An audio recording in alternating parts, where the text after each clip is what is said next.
Okay, take a look at this. What are we seeing here? A majestic Beirut mosque, maybe? Nope, it's a cheesecake factory. Yeah, in Peoria, Arizona, of all places.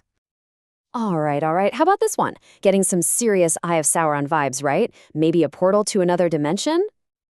Well, not exactly. Although you could argue there's something kind of transcendental about their chocolate caramelicious cheesecake. And that right there, that surprising twist between what you think you see and what's really there, well, that's at the heart of what we're digging into today, the secret genius of the Cheesecake Factory. So let's just get right to it. The big debate that always seems to follow this brand around, is it tacky or is it transcendent? You know, what's so interesting is just how passionately people feel about this place. The critics, they throw around words like excessive, pretentious, tacky, chaotic, and honestly, just overwhelming. It's a lot. For a lot of people, it's just way too much. But here's the thing. While all the critics are busy debating the decor, the Cheesecake Factory is quietly, and I mean quietly, operating as an absolute money-printing machine. And this, folks, is where the story gets really interesting. I mean, just look at the numbers. When you stack up the average annual revenue per location, it's not even a competition. It's a blowout.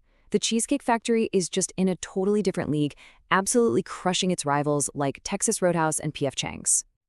Seriously, let this number sink in for a second. $11 million. That's per restaurant per year. In the casual dining world, that's an absolutely astounding figure. We're talking more revenue per square foot than a lot of jewelry stores. It's wild. So the question is, how on earth do they pull this off? Well, the first piece of the puzzle is just brilliant in how simple it is.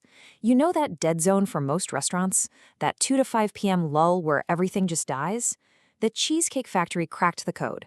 By setting up shop in or near malls, they tap into a steady stream of afternoon shoppers, completely solving one of the industry's biggest headaches.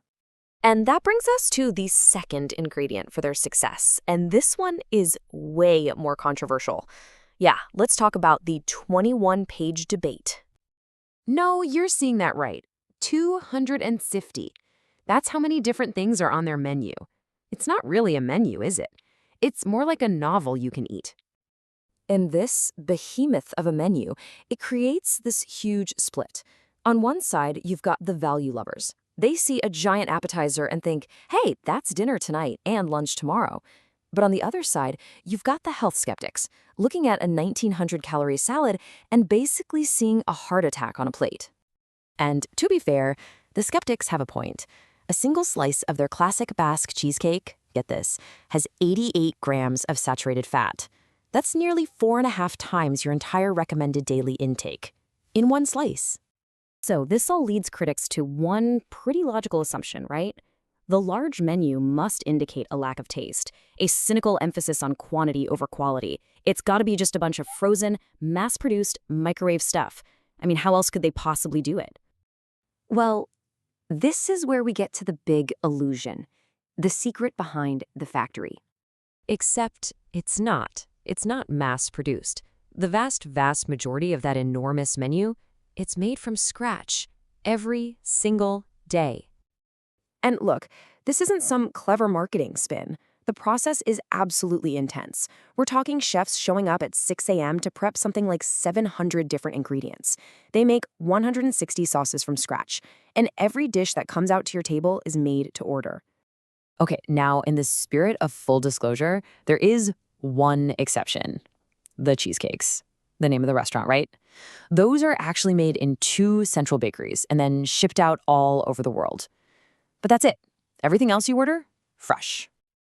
And get this, for a personal touch behind this massive operation, the founder, David Overton, who's 76 years old, still personally tastes and approves every single dish before it's allowed on that menu. This isn't some faceless corporate machine. It's one guy's very specific vision. So when you put all these pieces together, you have to completely rethink what this place is. You realize you're not looking at casual dining. What you're actually looking at is a form of fine dining in disguise. There's a quote that just nails it. It's fine dining masquerading as a careless, chaotic corporate commodity. All that stuff people call tacky, it's basically a costume, hiding an incredibly high-quality, high-effort kitchen. At the end of the day, it's kind of the ultimate American ambassador, isn't it? It's a true melting pot of cuisines from all over the world. It's one of the few places where blue-collar and white-collar America sit side by side. It's this shining beacon of just glorious decadence. And believe it or not, it's an incredibly exclusive export only available in an elite circle of just 10 other countries. So really, the Cheesecake Factory's genius is that it's hidden in plain sight. It uses our own biases and assumptions against us, which kind of makes you wonder, doesn't it? What other brands out there are we all completely underestimating?